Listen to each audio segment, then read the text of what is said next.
Nicole Eggert, a name synonymous with iconic roles and timeless beauty, now stands as a beacon of resilience and strength. From her early days on screen captivating audiences to her current role as a mother and most recently, a breast cancer warrior, Nicole's journey is a testament to the power of perseverance. In this candid conversation, she opens up about the challenges that have shaped her, both in the spotlight and behind the scenes. Through her unfiltered reflection, Nicole shares how she has navigated life's trials with grace, finding beauty in the breakdown, and emerging stronger than ever. Thank you so much, Nicole Eggert, for joining me here on AwareNow to share this space and to share your story. Thank you so much. Oh, thank you for having me. I'm excited. So let's begin this way. So many hats that you've worn throughout your life, from being an iconic actress to embracing motherhood, and now as a breast cancer warrior. How have these different roles shaped your identity as a woman? Well, I like to think that I learn something every day, and every day I continue to grow. I don't ever want to be closed off to learning and growing and experiencing. And I think that I was a little bit of a late bloomer. I'm not going to lie. I was a little bit of a late bloomer coming into my own and being comfortable with myself. But motherhood can really kick you into gear. I feel like once I became a mother, I wasn't speaking for myself anymore. I was speaking for somebody else, and it sort of changed my perspective, and some of the insecurities went away, and I think my backbone got a bit stronger, and my passion was different because I was no longer living for myself. So I think all of these things, and, cut to the diagnosis, again, I'm not fighting this for myself. I'm fighting this so that I don't leave my girls without a mother. Yeah, absolutely. So let's talk more about the motherhood hat. And you've spoken about how your daughters have been your rocks throughout your breast cancer battle. How has your relationship with them evolved during this time? And what have you learned about yourself as a mother and as a survivor? Well, my kids are my rocks because they haven't changed a bit towards me. They don't treat me any differently. They don't talk about it very much, except, are you feeling okay? How's it going? My younger one knows some of my oldest lives in New York, so she's not around for the day-to-day, but my youngest is. And so she, she's very sweet. She'll check on me. She'll always look back. And I'm like, I'm coming. If we're on stairs, I'm coming. I'll be there. And she always holds back and says, you want to go a little slower? And besides that, she really has kept me on my toes. I mean, I've continued with carpool. Every day I've gotten up and made lunch and packed a lunch. She doesn't ask any less of me. I'll tell you that. And I think that I think it keeps my spirit alive, and it keeps normalcy in this crazy moment of this journey. And I really appreciate that. I really appreciate that they just believe in me, that I'm going to get through it. There's no other option.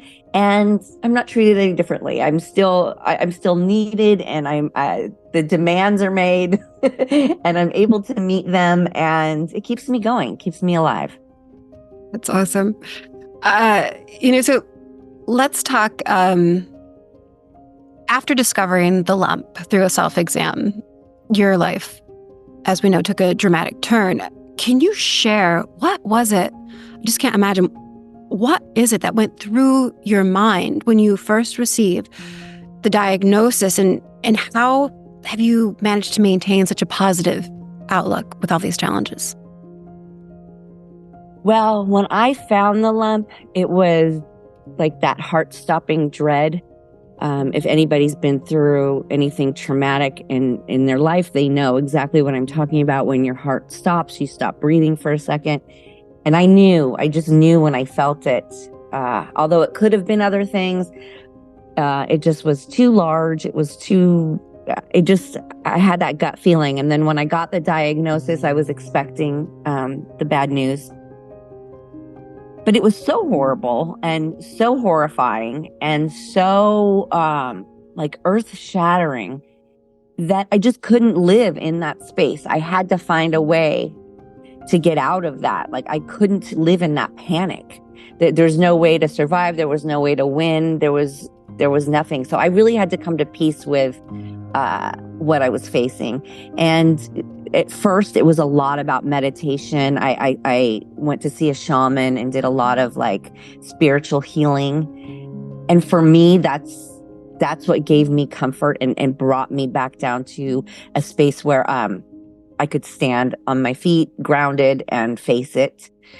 And yeah, there was a lot of inspirational music, a lot of just a lot of meditation, a lot of spiritual searching and practicing daily, multiple times a day, to really get me to a place where I could calm down. I could calm down and I could focus on what was at hand and what my task was.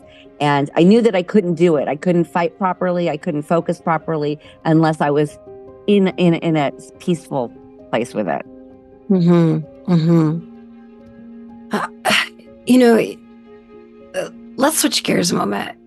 You've mentioned that producing the After Baywatch Moment in the Sun docuseries, that it gave you a renewed sense of purpose. How has working on this project, how has it influenced your perspective on your own career and life, especially while undergoing all of this? Well, we started the documentary before I had my diagnosis. We started in 2019. We've been working on this just about 5 years, from conception to it airing, streaming on Hulu. So for me, it was about continuing, not letting my diagnosis stop anything. It was continuing to be productive, help me not sit and think about my worries.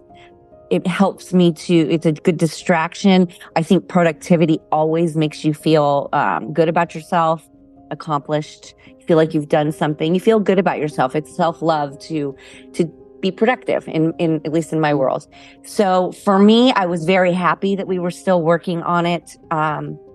And it definitely, let me step outside of myself. So I have my kids, and then I had this documentary to focus on, and it took up space, so there was less time to think about me and worry about me.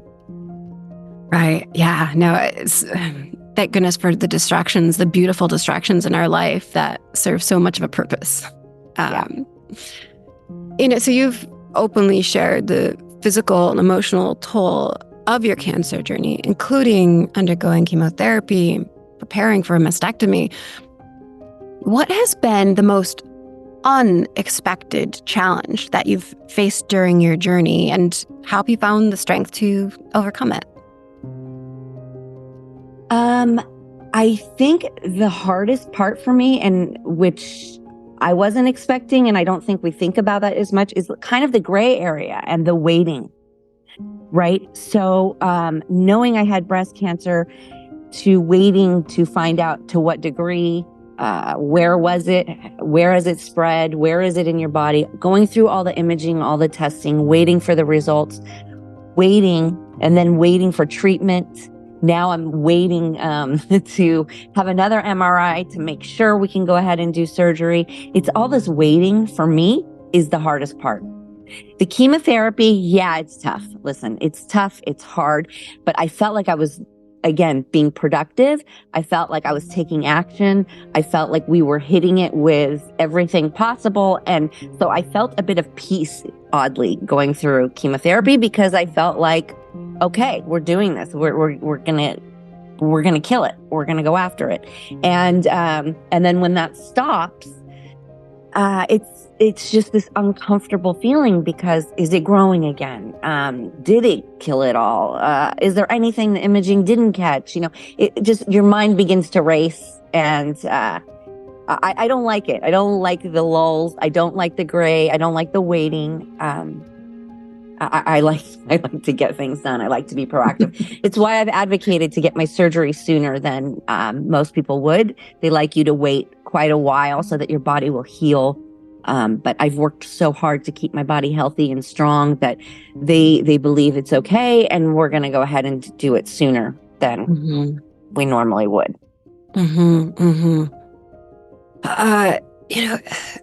Given everything that you've been through, and I mean everything from your early days in Hollywood to your recent health battles, we often talk about beauty in such different ways. How do you, Nicole, how do you define beauty now? And what message of hope do you have for others who are facing their own battles, particularly during Breast Cancer Awareness Month? You know, it's funny. I've never been a judgmental person. I keep saying this. I've never been a judgmental person, but man, am I even more accepting and open. So many things are beautiful to me now. More things are beautiful than not. It changed everything. Like even I gained 40 pounds during treatment, and I love my body. Normally I'd be so upset about it, but I am so thankful to my body for it getting up and working for me and doing what it's supposed to do every day. And so that's it's out to everybody else too. It's, beauty to me is, what is your intention? Beauty is about intention for me. And as long as you're living with good intentions and you are loving yourself and you are trying and doing your best, that's beautiful. That's beauty to me. That's strength and that's beauty. And so it's opened up this whole realm of like, beauty is not an aesthetic for me at all anymore. When I love how you bring in the intentionality of it. And that's where it resides and that's where it exists. Thank you so much, Nicole, for sharing your story, for sharing this space, for helping all of us just become a bit more aware now. Thank you so much. Thank you. Thank you for having me.